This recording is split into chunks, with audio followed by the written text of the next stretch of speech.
So Yeah. I just started recording. Perfect. Okay, cool. Can you see my screen? I can, yep. Awesome. Awesome. So I usually start on the dashboard. I will pretend you're a customer. So I'll talk through it as if it's a regular customer demo. So as we've talked through a little bit already, Conversica is the core product is the AI assistants, or IVAs, intelligent virtual assistants.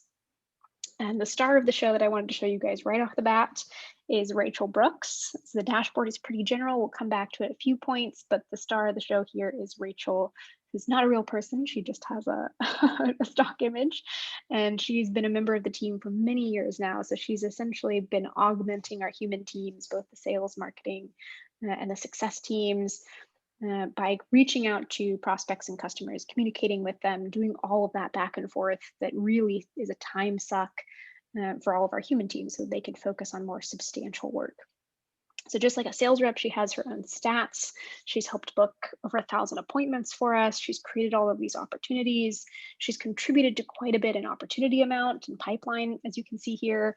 And her engagement rate fluctuates, but right now it's 19%, which is actually the percentage of people who physically write back a note to Rachel. So it's not an open rate or a click-through rate. It's a bit more robust than that.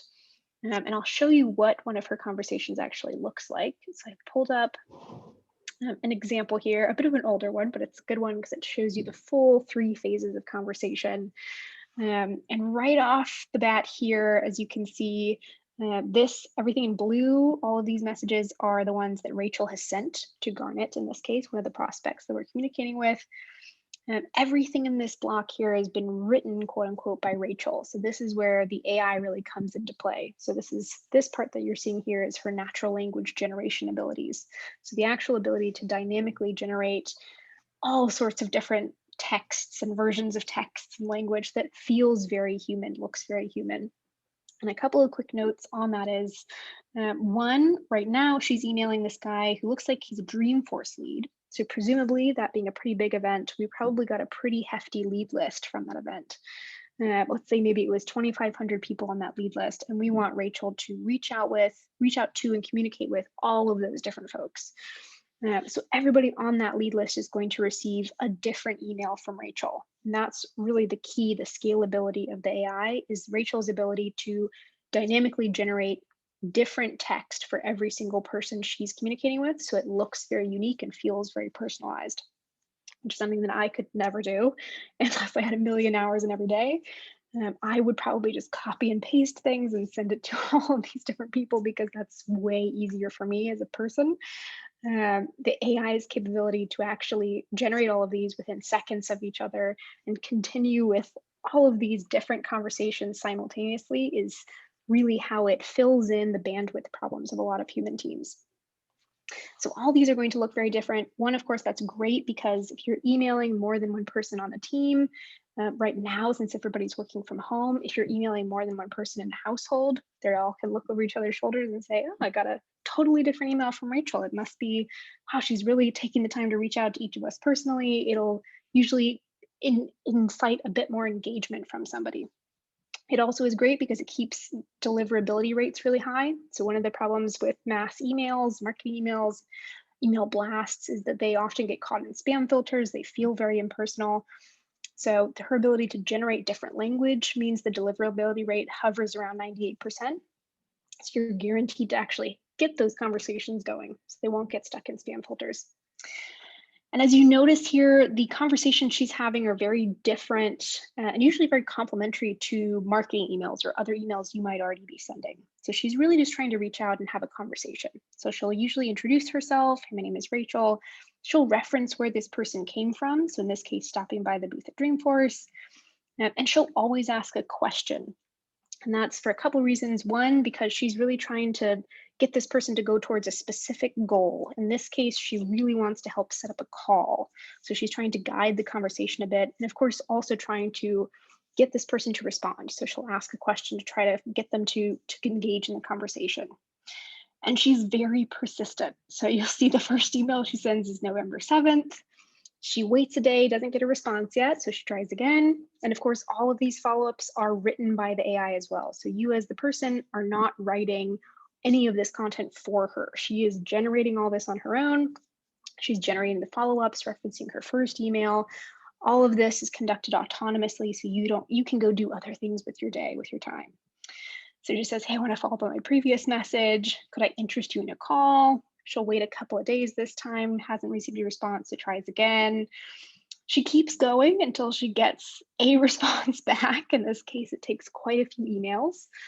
And as we all know, it's much more likely that you're actually going to get a response if you try past that first and second attempt, where a lot of us people will say, you know what, this is not worth my time. I've tried twice, they haven't responded. I'm going to move on to the next best thing. The AI assistant has all the time in the day, and she can keep being very persistent with these as long as it takes. Now, one caveat there is if somebody does respond at any point in time and has a negative response, says, hey, I'm not interested, or I'm not the right person, take me off the email list, or I don't work here anymore, anything that's going to be a negative response, she will actually deactivate herself if it's a straight no. So you never have the risk of her pushing too hard and damaging those relationships. She's always very careful about that. And she's able to read those responses using the natural language processing that's built in the AI. So that's the other big component there, is the ability to understand the language she gets back and actually determine what the right action is. So if it's a negative response, she'll pause. She'll actually flag that for you guys. She'll say this is a lead to review, so a human can step in and say, oh, okay, see, he wants to be taken off of the email list, any action that needs to happen there. But otherwise, she will keep going until she receives a response. In this case, thankfully, it's a positive response. So she gets this back. She's able to read that. She says, okay, yes, I would like more info. Great. So she marks that as a hot lead for us. She doesn't stop there, though. She actually goes a couple more steps before handing it over to one of our human team members. So in this case, she's trying to help set up demos and calls for our sales reps. So her follow-up to that message would be, okay, great. Good morning, Garnet. Charles would like to be able to speak with you. Is this number the best number to reach you on during the day? So a couple things there. Because this AI assistant is integrated with Salesforce, and of course we offer different integrations, she's able to read a few fields within that CRM. So she sees the information you already have there. One is the owner of this account, or the owner of the contact, who's our rep, Charles. So she actually just plugs his name in there. She doesn't need to be told to do that. She also reads that we do have a phone number already in the CRM for him. Presumably, if this is a big event, I would guess that Garnet did not put down his cell phone number when he attended Dreamforce. He probably put his main office phone number as something where he wouldn't get spammed.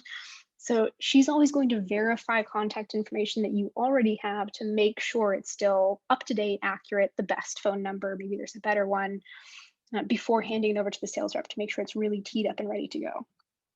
And of course, she never gives up on any question she's asking. In this case, it's about the phone number. She tries again. Hey, Garnet, Charles is looking forward to speaking with you. Is this the best number? Maybe Charles has connected with you by this time, but if not, want to ensure you get the information you wanted. Finally gets a response back. This number is better. So she's actually able to do a couple things here before handing it over. One, she reads this and she says, oh, this is a new phone number. It's different information than what you already have. So with the Salesforce integration, she's actually able to plug this phone number into a custom field, which is a confirmed phone number field. She'll also do that while she's having these conversations. She'll read other bits of information she gets back. So she'll be able to read his signature. She says, oh, that's another new email address. That's also a new phone number. So she'll keep pulling out new data and plugging that into those custom fields for you. So you actually get more data as she's having these conversations, which is really helpful on the back end. The other thing she'll do now is finally hand this hot lead ready for a call over to the human on the team, in this case, Charles. So she emails Charles directly. So this would show up as an email in Charles' inbox. She says, hey, Charles, just received an email response from Garnet, please see below. So she's essentially handed this over to Charles, says, okay, this is his phone number. If he had included any other information like time of day, she would have included that here. So it's really ready to go for the sales rep who hasn't had to spend weeks and weeks and weeks waiting to get in touch with this guy. He's just happily gotten this hot lead from Rachel, which is awesome. So now it's essentially in Charles's court, but Rachel's always going to do one last step for us before she essentially turns herself off of this conversation and moves on to another one. is a safety net step at the very end. In this case, she says, okay, I just wanted to follow up to see if you received the information you were looking for. Did Charles connect with you? And this is, of course, if anything came up after the call that he had with Charles, this is a really nice kind of customer success moment. She's checking in to make sure if there's anything else she can help with. But also it's great in case something like this happens. And he says, unfortunately not. And Charles is usually fantastic. He's still one of our top sales reps, but in this case, he may have just forgotten, something came up, maybe he was out of the office. He didn't give this guy a call within a couple of days. She gives him a couple days here. So she now marks this as a lead at risk or a lead to review. And we have it programmed. You don't have to do this, but we have it programmed. And usually I don't have this last bit in demo mode, but usually we have it programmed so that it emails our entire sales team, including managers and directors. So Charles is in the hot seat a little bit, and everyone knows that he missed this call. So on the sales side, it puts a little bit more pressure on the sales reps. It calls them out a little bit at the end.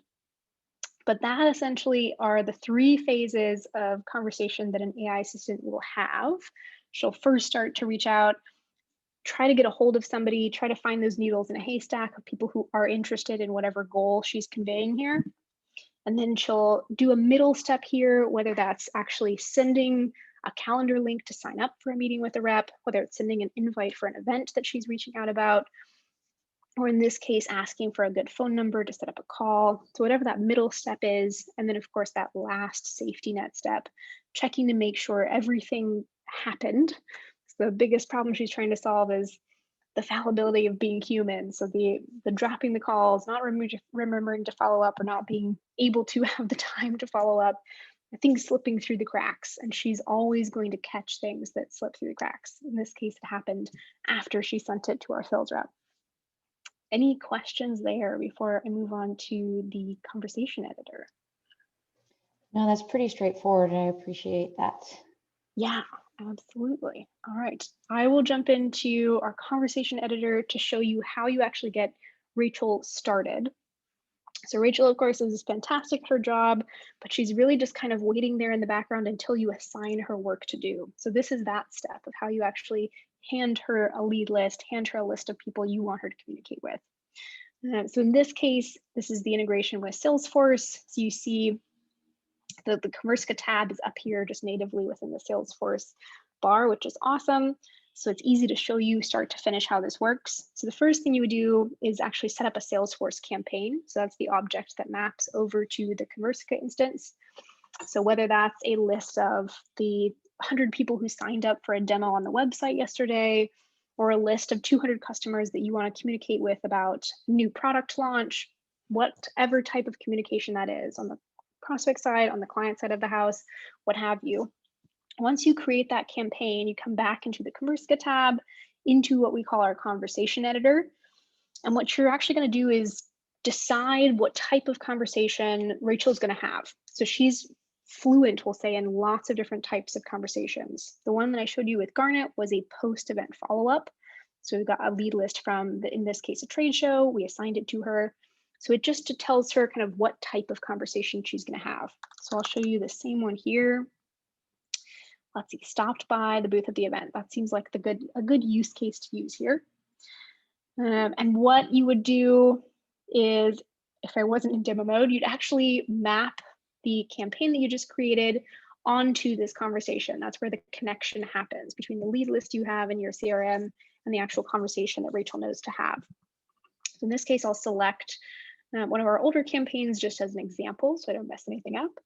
And the only thing you really have to do to set these up, and it's really, really fast start to finish once you get used to setting these up for Rachel, usually takes 5 to 10 minutes start to finish, is you come in here and you hand her a bit of information to get those conversations started.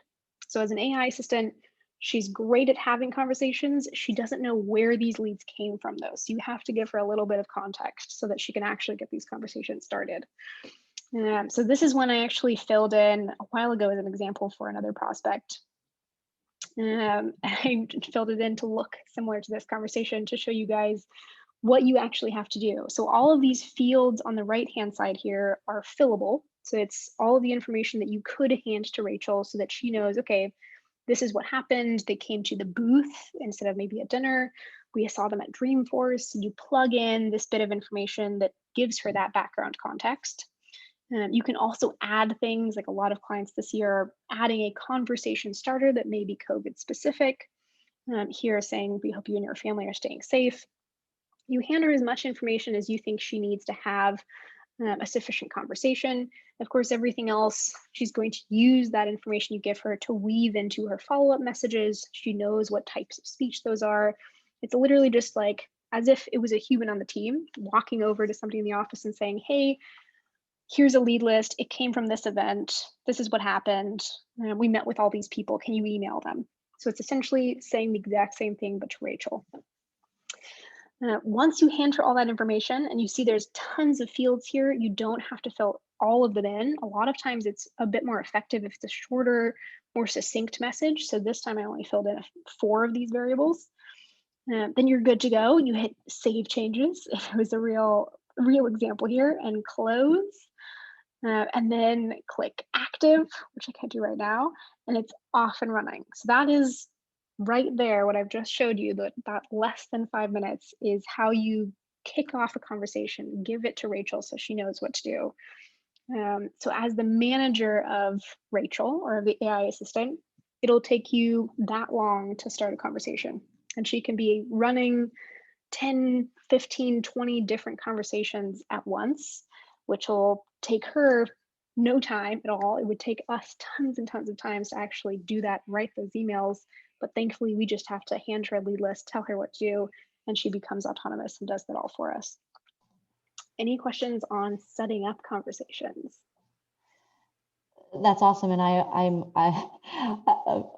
I'm wondering whether I'm role playing with you or just commenting as Trish and Amelia, but I think I don't want to throw you off your flow because it's going well, but I love this. And I could just keep thinking of, in my world, right? It's, hey, training a rep, whether there's a new campaign that you need to educate your SDR team on. Exactly. This is what the campaign is. These are our key points. These are, like, you've trained now the entire team, I'm using air quotes, in 5 minutes, and Rachel is one person, but is doing the work of probably what you could get out of your entire team or more. Oh, exactly. Yeah. And now that she's doing this part of the work, then your rest of your team can actually go do other things that take more time and more human capabilities, like actually conducting calls, doing cold outreach, which Rachel doesn't have access to do. All those other pieces that are necessary but often get sidelined because you're spending hours and hours a day figuring out how to email everyone and get responses from them. Yeah. Awesome. Okay, keep going. What else is in your gosh, let's see. No, that's totally fine. That is the general flow. So I start dashboard, go to that conversation here. What I've been doing to help resellers, because they often have really industry specific clients, let's see if I'm still signed in, is actually going to the CMR and backdooring. Oh, I'm not. Let me sign in really fast. Is going to the CMR and picking one of our clients and just demoing into the demo moding, if that's a way to. Yep. I know what you're referring to. Yeah. Which has been super helpful. And I just pick one of those conversations so they can actually see the difference between the language that we use in our conversations versus that client. So when I had pulled up, gosh, what was it this morning? Yeah.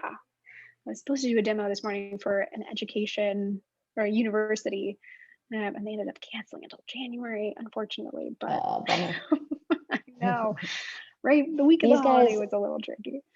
Yeah, you can never count on those appointments. This was the account that gave us a great reference, right? It just recently they wrote it was either G2 or Trust Radius. I feel like I remember seeing that name. Ooh, I'll have to go find that because that'd be perfect for these education clients. Let's see what I pulled up Charlotte this morning. So I usually just check a couple and pick one up. Yeah, so this one they're emailing about the BFA. It's one of their programs. This looks like a possible reactivate campaign. So totally different type of conversation. Somebody who'd come to the website, maybe filled out an interest form or asked for more information months ago, and it never went anywhere. So they're checking back in to see if she's still interested. And lots of email follow-ups here. I sent you multiple emails. Would you please let me know if there is still interest in setting up a call? And love this type of response. If I can find it, it's great to show a prospect because she obviously thinks she's having a conversation. Real person. Real person. She's like, oh, I'm so sorry for the lack of reply. Would love to know more about the opportunity. Feels very natural, which is awesome. So got the follow-up. I do always like to pull up like one of our internal conversations that I know has the full 3 phases, because oftentimes backdooring into a client means it's like a current conversation that's going on, so it's not complete. This one, she only got to the 2nd phase. She may have actually scheduled. Oh, it's deactivated by the client was decided that they didn't want to follow up, which is unfortunate. So I usually don't show that bit at the bottom. But this happened. Whoopsie. But yeah, similar thing here, but I really like this type of response. They're always really And do you fun. ever, I mean, looking through the conversation, I think that's super helpful in the picture that you painted, in working through the way that Garnet was communicating with Rachel. I loved that you kind of chunked it down to, the 3 things that she's really trying to do across all those, whatever it was, 12 different messages, right? Establish contact, clarify contact information, right? First of all, get contact and try and drive towards the next step, clarify that information, and then the alert and follow up from, an internal perspective, and making sure that Garnet is saying, yeah, I'm cool. I met with Charles. Exactly. I think that was a nice summary and kind of key points to make sure that any demo is covering off those things. Yeah, absolutely. And one that's come up a bit more this year, and depending on the industry, especially I found the nonprofits that we're demoing for right now, oftentimes folks aren't in a position to donate to a nonprofit right away, but they might say, oh, maybe our finances will be better in 6 months. Same thing might happen with a business, like a corporate context. They might say, you know what, this quarter's, we're already totally full on budget, next quarter's better. So this one I always have in my back pocket in case they mention something like that in the middle of the demo, and I'll pull this one up. So this one's actually the same lead list as the Garnet one, but she emails a bunch of times. She gets this response: can you reach out to me in 2017? Again, an old example, but an easy one off the top of my head. Maybe around end of January, early February. And the great thing about this is, with that natural language processing, she's also able to read anything that's time related. So she's able to read this and say, this is a timeline. I will email her on this timeline. She reads this and notes that essentially. And in the background, we've reassigned this lead to 4 different sales reps, probably because this was around the time we were doing new territories, what have you. People quit, like there's all sorts of issues that could come up, which usually would mean that this person would totally get dropped. You would never continue the conversation. In 6 months, you'd be like, oh gosh, we should reach out to this person again. She might have actually been interested. So it totally falls through the cracks. In the meantime, though, Rachel has been in the background, just on pause essentially, and she pops back up February 8th. So as you mentioned, you might be interested around now. Is this a good time? And gets another response. I'm currently out of the office till May 31st. And it's this one I actually really like to show the AI view. See, I'm in demo mode. Yeah. So she actually confirms out of office. So this is essentially the natural language processing in real time. You get to see what she's learning essentially. She says, oh, this person's out of office. I've read this. And then the actions that she takes. So Rachel has sent an alert to the sales rep to just keep them apprised of the situation. And she scheduled a message for June 1st because she said she was out until May 31st. So she schedules it for the day after that's mentioned. And then she pops up June 1st. So hey, I sent you a few emails. Are you available to set up a call? And of course, our sales reps are off doing all sorts of other things. Would probably have not remembered to check in at these specific times. Also, it's just kind of a waste of their time. So Rachel is doing all this for them in the background, and does find eventually, maybe 6 months later, a hot lead for this company. So it's a really great way Nice. to use your AI assistant to cover all the bases while you let your sales reps do more immediate work that needs to be done. Awesome. Hey, quick question for you, Amelia. I notice in Yeah. all of these messages, right, you have like, 1, 2, 3, 4 Fake Street, or there's like, example.com email. Is Yeah. this a demo, like a dummy contact? It's not, it's a real one, but I've toggled into demo mode of our Okay. Salesforce, which is Okay. just, sometimes I totally forget that, which is probably really bad. Because I don't actually want to be showing people somebody's contact Yeah. information. Um, when I'm demoing for partners, I won't toggle to demo mode because we have an NDA and it's like all fine and dandy. Let me see Okay. if I it just will wondered take how me that was out. happening. I've seen that toggle Yeah, mode drop down. And then I yeah. also saw, so do you usually just go in here in our actual instance and click that toggle mode, or do you go when you were logging into the VPN, you're going through a different kind of access to look at I another was. instance, right? Which do Yeah, you usually typically find? And well, actually, I'll get real specific. For my purpose, if I'm talking to, our new sellers and saying, this is how you should demo, yeah. what would your recommendation be? Which avenue? I would recommend starting with our internal instance in demo mode, Mhm. just to play it safe in demo mode, just in case. Mhm. Um, because we have really great stats and it looks really nice because our instance is so old, we have so much data in it. So like all of these bars look amazing. Whereas if you log in and show, this does not look very nice. It's like Yeah, their yeah, stats are not great. So I always like to start off with showing just our dashboard because our internal dashboard is used so much more. that makes Um, sense. and then I always use like one of my go-to conversations that I just have saved.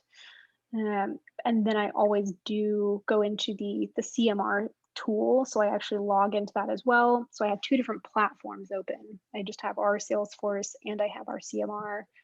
And I find that specific client that matches the industry or matches the use case they're thinking of, and actually show them. What I usually do is actually have this conversation already pulled up, so I don't have to show them the dashboard. I just show them the conversation. Hmm. So I'll start here, talk there, go through this conversation.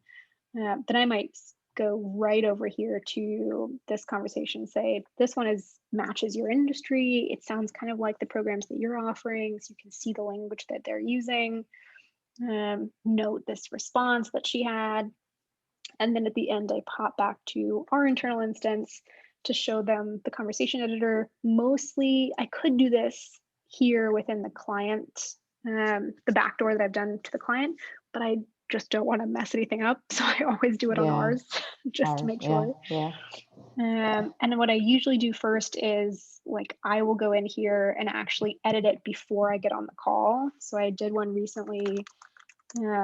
Somebody was interested in a win back on a demo, and I usually determine the use cases before the demo so that I Yeah. know what to show them.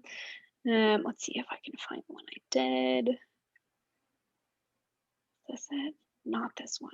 I usually have this set But up. you're just saying in the dynamic fields, you're going to put in like their company name Exactly. and their, yeah, I get you. You know, I Yeah. understand what, yeah. Yeah, That's this was good demo prep. a printing company in Florida, and I noticed they had restaurant clients on their website. So I just built this in Printing that looked menus. remotely close to what they do.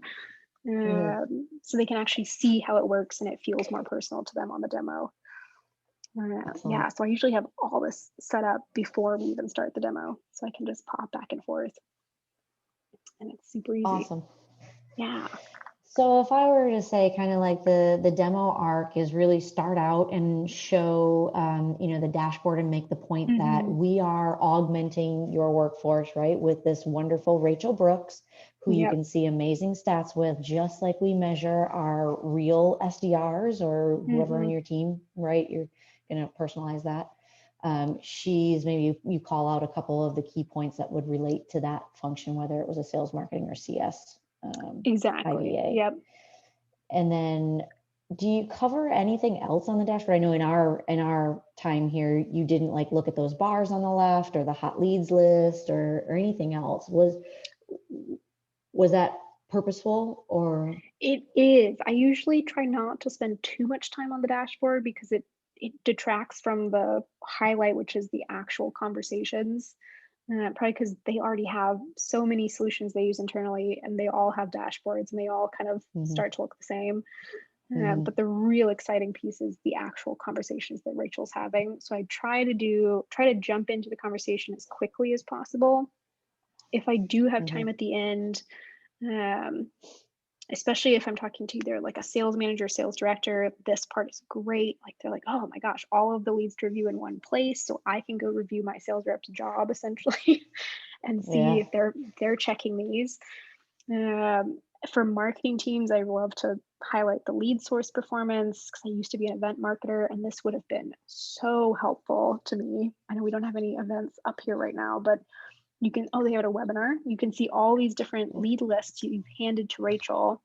Say we only got a 6% engagement on this webinar, but if we did another webinar and this one got 64%, let's do more webinars like that because that was clearly a hit. Or if we go to a trade show and we get 2% engagement, we should not spend money on that trade show again next year because the audience was not right. Yep, exactly. Awesome. So really easy way to see the results really quickly. Okay. So yeah, that whole reporting piece, I agree, right? It's kind of after you get the concept of what it is you're actually going to have working for you, then you're going to want to report and kind of tweak what you're doing in your business or how you're utilizing her, I would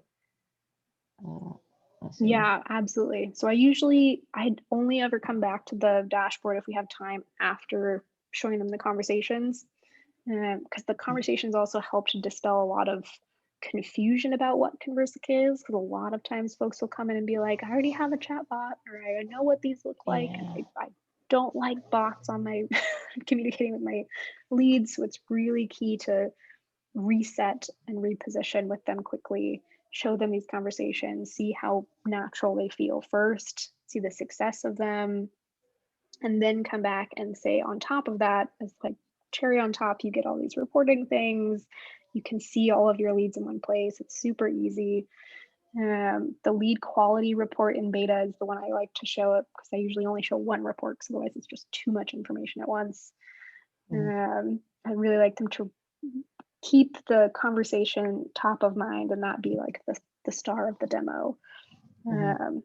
Instead of filling all the little gaps we have with like, and we have this report and this report and this report, because it kind of bogs down the demo. But this is a nice one to show if we have like a few minutes at the end, especially for marketing teams who are like, oh my gosh, I can now see all of my actual lead quality instead of going through and checking who's responded, who's unsubscribed, like what's bounced on my own manually. You actually can just see all this in one place. You can download it. Like it's so easy. So that's depending on who I'm talking to, I might show one report at the end. Okay. So start with that dashboard of here's Rachel. She's a human. She's got stats. Let's talk through an example of where she's engaged. That was walking through Garnet's interaction, kind of showing again those 3 things that she's doing across multiple outreach where the human would get fatigued. That initial outreach to a list that you've uploaded, all of those conversations are unique to those individuals. And then looking at the conversation editor, it's, hey, you've got, a quick and easy way to train up Rachel in, dynamic field inputs that quickly get you time to value. From her leveraging AI and all of our interactions, she needs these little bits of information, then she'll go off and run and create her messages to help accomplish that interest and intent from your leads. Okay. Anything that you, from a standpoint of like, hey, I make sure I have these 4 things that I know are going to like, ooh, perk your ears up? Like, are there anything that any like key, key comments or phrases that you use throughout your demo? Ooh, that's a good question. And I was hearing a bunch of things, right? Like Okay, around good. like, ease and time, time to value. And I Yeah. heard a lot of them, but I didn't know if you intentionally, you probably do it. You're just, rocking it out and being the rock star that you are, in positioning all of these things. But I just wondered if you had consciously thought about, I want to make sure I make these 4 or 5 points. Definitely do. Parts of them are just ways that I talk about the AI. I always try to say that Rachel's doing the work. I never say Conversica will send this message, because then it sounds like we will be sending the message, and it's like the AI assistant isn't actually doing the work. So I really want to make sure I'm always talking about how Rachel is working, and Rachel will send the message, the AI assistant will send the message, the AI assistant generates this text, she knows to follow up. So I'm really centering it on the AI assistant and not Conversica as a like nebulous company. Yep, I like that. Yeah. So really focusing on the AI assistant, always making sure that I mention things about scalability and bandwidth. So a lot of times, and actually I made a comment that I didn't like halfway through this, I've never said before.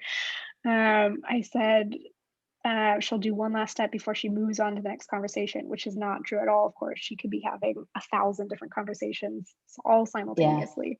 It's not serial. Yeah, it's not serial. So Yeah. you really, I would never say that again. I would really harp on the fact that it's all of this is happening at once. And if we had our human teams doing it, we'd all be working 24/7 with the lights on all the time. Like we would have no time in the day for anything else. I did pick up on that. I'm like, I Yeah. know what she means. Yeah. This is like, oh my God, if I get 30,000 contacts, I gotta be like, Yeah. I'm gonna use those across Yeah. every single day. Yeah.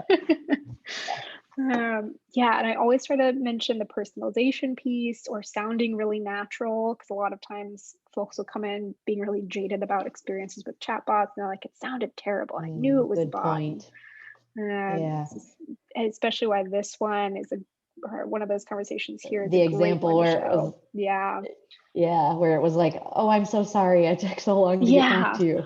You're like, okay, we've never had somebody guess it was an AI unless they had a demo first and they're like, oh, I know what this is. I knew Conversica. I do always like to have anecdotes. So knowing a few case studies or knowing a few stories from customers is always really effective. So I had a couple sales directors or VPs of sales that I was demoing, and they had the common concern of like, well, my sales reps are going to hate this. How am I supposed to onboard them and convince them this is good and not scare them away that I'm going to fire them all if I hire this AI assistant? Or the common question of, well, this is great, I'll just hire an AI assistant. Can I like fire a few of my sales reps? Which of course you can. You can fire whoever you want. But what ends up happening more often is either your human team stays constant, the morale of your sales team goes up, the morale of your marketing team goes up, because they don't have to do all of this grunge work anymore. They have the peace of mind and the visibility into all of these conversations 24/7.